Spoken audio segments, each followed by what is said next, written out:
I'm sorry, I'm in the wrong spot.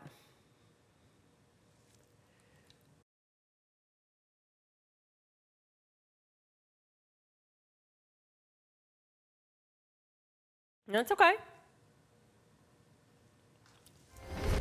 Thanks for joining us. I'm Paula Eben with the WBZ News Update. Our top stories: the driver of a tractor trailer that hit and killed a 5-year-old girl in Andover will face no charges in the deadly accident. Back in May, a tractor trailer hit Sydney Olson as she was crossing the intersection of Elm Street and Route 28. An investigation found the driver stopped at the intersection but could not see the little girl in the crosswalk when he moved forward on the green light. The Essex DA says the driver was not impaired, immediately came to a stop. In a statement, Sydney's family thanked investigators for their tough work, but noted that her death was preventable. A Methuen man's been arrested in Texas in connection with a violent armed robbery in Salem, New Hampshire. Investigators say on September 27th, Nelson Perez robbed the Lomax on South Broadway at gunpoint and tied up 2 employees. The workers weren't hurt. Prosecutors will work now to extradite him from Texas. Lawyers plan to file a class action lawsuit after hundreds of endoscopy patients at Salem Hospital were possibly exposed to dangerous viruses. The Catches Law Group says that the lawsuit will name Mass General Brigham, Salem Hospital, and 10 hospital employees. Earlier this week, the hospital announced that improper IV procedures may have been exposed to as many as 450 patients and exposed them to hepatitis B, C, or HIV. And the problems date back to June of 2021. We've got 60s on a November Friday, but how long will this beautiful weather last? Let's get a check of the forecast now with meteorologist Jason Michael. However you want to slice it and dice it, north, south, east, or west, there's plenty of sunshine out there. We also have some thinly veiled clouds kind of shrouding the sunshine this afternoon, but we can expect even more to really sort of amplify the warmth that's moving back in. Current temperatures, a few 50s out in the Cape and the islands, mid to low 60s you can see once we get to the city, as well as areas north and also west. We start to cruise right back down, but though it's still likely remaining in the mid to upper 50s throughout the afternoon and evening hours. Notice no rain chances are going to be moving back in until we get past midnight tonight as we open up the gate for us tomorrow. As far as the rainfall forecast is concerned, this model still wants to pull maybe even a trace in areas east and also south of the city. I think the bulk of the rainfall again is likely to be north and west of the city as the cold front pulls north and also moves eastward. Here's the play-by-play of how everything's happening. So notice out ahead of the cold front, there is a really strong cloud deck that's moving in.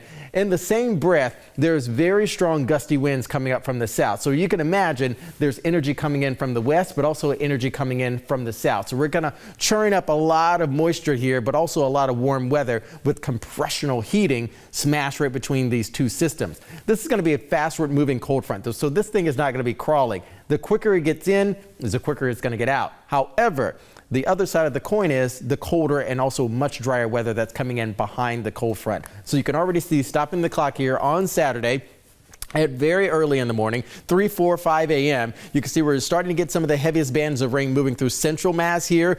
Still a lot of very heavy rain. This is very turbulent atmospheric moisture there. You can see because of that coastal low staying mainly out to sea. Once we get past noon tomorrow, heading into the afternoon, notice we take all of the clouds out with it. 2, 3 p.m. in the afternoon, we have dry conditions, also clearing skies. So it's going to be a really lovely afternoon and even the evening hours. Sunset time is actually going to be beautiful for tomorrow around 4:15 or so.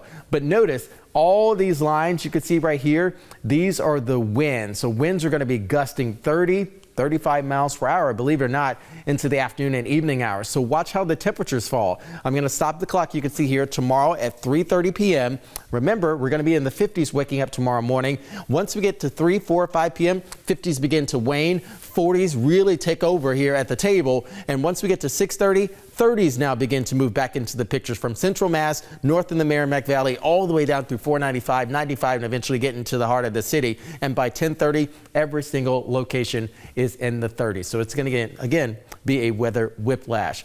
Now, let's also talk about the wind gusts. So winds are also going to be pulling in from the north and also west as well.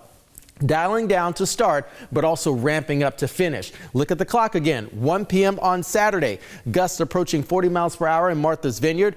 20 almost you can see there in Nantucket. Hyannis 36 mile per hour gusts. Boston's at 20, 23 mile per hour gusts in Norwood. And it still just ramps up here. Now we're at 38 mile per hour gusts in Nantucket as well as Martha's Vineyard. Despite it maybe being around 40 degrees or so, it could likely feel like the 30s because of these gusts. On the other side of the coin, after all this activity on Saturday, we really start to dry things out on Sunday. Lots more sunshine moving back in, certainly kickstarting the holiday week. Monday around 40 degrees, but very frigid start. Into the 20s we go, even on Tuesday morning. By Wednesday, we're really starting to look at another dynamic system moving into New England. This one likely to bring rain, wind, and perhaps even some wintry precipitation. By Thursday, free and clear and dry, but also seasonably cool.